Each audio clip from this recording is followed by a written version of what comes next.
Ayan, hello guys, good morning. So today is medyo, actually umaga na guys, pero tinatry ko mag-vlog, no? I'm trying my best. So, medyo madilim pa, pero ito try natin, wait lang. Ayan, iba talaga yung kuha ng itong cellphone, medyo hindi ko feel. Pero ayan, pagtiyagaan na lang natin kasi gusto ko lang namang i-share yung aming yung ginagamit kong sabi ko sa inyo, yung lahat ng pera namin sinaseparate ko guys.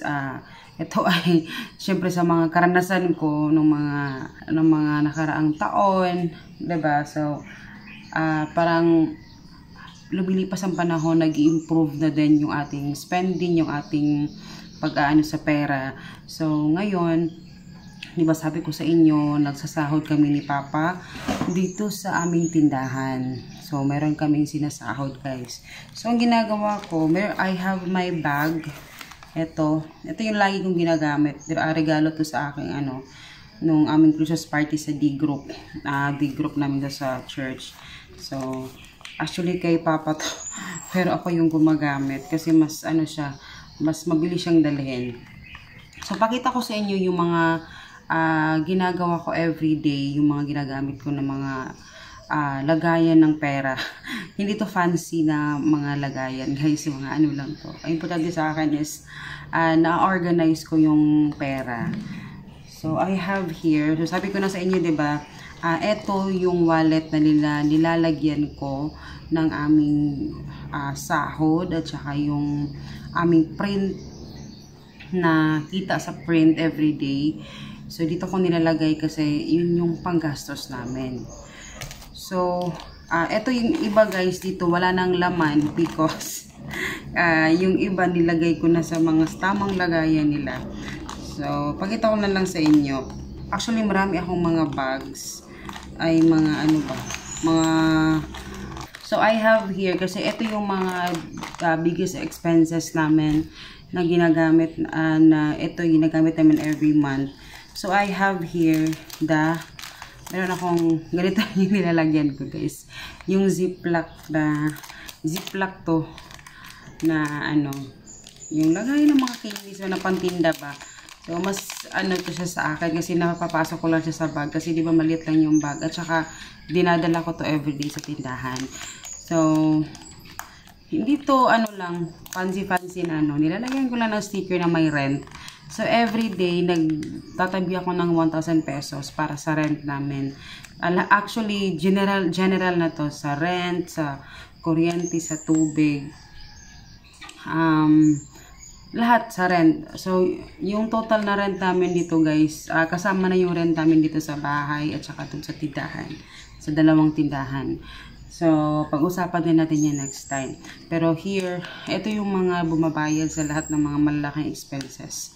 Rent. Kaya, dati, 500 pesos lang yung nilalagay ko dito. Ngayon, 1,000 pesos na siya. So, ayan. Nakikita nyo, 1,000 lang din yung laman kasi kakabayad ko lang din ng mga bayarin. And also, meron din akong GoTime. So, itong GoTime naman, meron akong dito kasi dalawang lagayan na galon. So, pinapakita ko lang sa inyo yung mga nilalagayan ko. So, this one is, nasan ba yung ito, I have here the savings na everyday to guys, daily, na sinesave ko 100 pesos at saka 50 pesos. So, malalaman nyo lang yan kung sa next time natin vlog para saan yan. But, daily ko yung ginagawa. So, meron akong 150 pesos na kailangan itabi everyday. So, nakahiwalay siya 150 pesos. So, yung 100 pesos, dito ko sinisave sa GoTime. So, yan.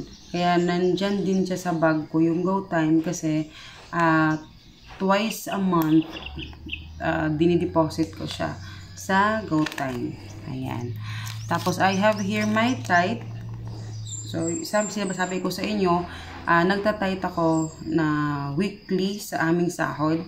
So, kung magkano yung sahod ko, 10% doon, tinatithe namin yun. And, Kaya kung dinadala lagi itong Tide, it's because sa aming printing, kung magkano rin yung kinikita sa printing, nilalagay ko diretso sa Tide para hindi ako mahirapan magkwenta ng aking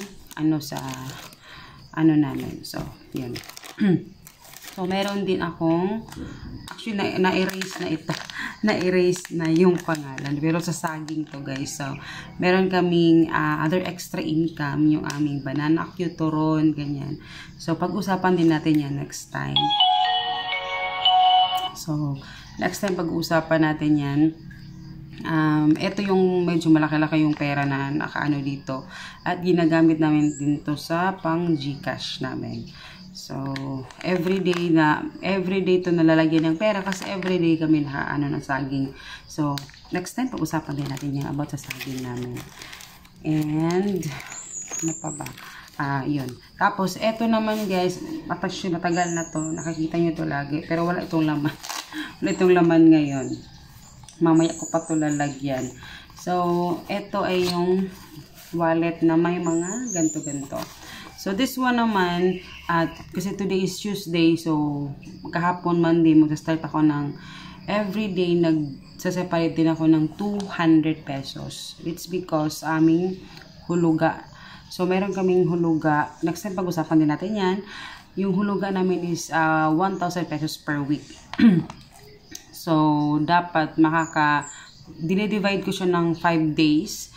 So, 200 per day. So, dinalagay ko siya dito sa ibabaw. Yun yung aking, binibigay namin yun every Sunday sa huluga. So, 1,000 pesos per weekend. So, 4,000 per month. So, yun yung aming huluga. So, yun yung pinaka-savings namin talaga. So, ayun. Tapos, ayun. Yun na. Yun lang yung aking ano. So, yun. Nakaseparate din yun. Yung aming benta, guys, naman, si Papa yung, may ganitong bag din si Papa. So, dun sa bag niya, dun din nakalagay yung benta namin. Hindi ako humahawak sa benta namin. Before kami mag-close, matapos ko siyang kwentahin kung magkano lahat yung kinita namin, lahat yung nakalagay sa bag ni Papa, yung mga coins at saka yung bills. Siya lahat yung naghahawak. Eto sa akin is yung pang-ano lang, yung mga pangbayarin, yung mga bills, yun lang yung inaano namin. Hindi ko alam kung meron pa akong nakalimutan, pero yun ko, actually nagwo-work siya sa akin, yung ganitong setup, na sinepa-separate ko talaga yung ano, kasi para hindi magkahalo-halo yung pera.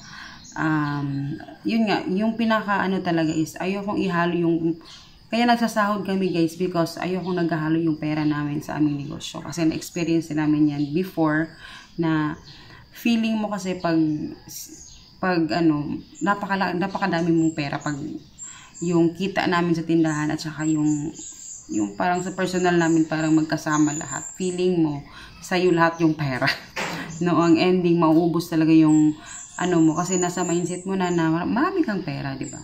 Pero hindi mo alam, sa tindahan talaga yun. So, talagang intentional talaga yung aming pagsasahod sa aming sarili para naman makita din namin next time, pagkukuha na kami ng tindera, kung afford na ba ng tindahan, especially yung burger station, yung Hagrid snack on the go, kung afford na niya talagang magkuha ng tindera. So, yun yung pinaka-goal namin. And, yun. Actually, nagwo-work siya sa amin for, mag-1 year na ata. Kasi mag-1 year na din kami dun sa aming tindahan. And, talagang effort talaga yung ginagawa ko everyday, guys. And, discipline talaga, no? Kasi sa pinagdaanan namin, ang dami kong natutunan talaga doon sa the way we handle our finances. So, yun, intentional talaga.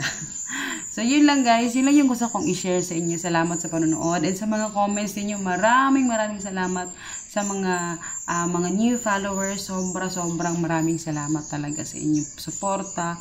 And, sana marami pa akong ma-share sa inyo. And magtanong kayo sa baba.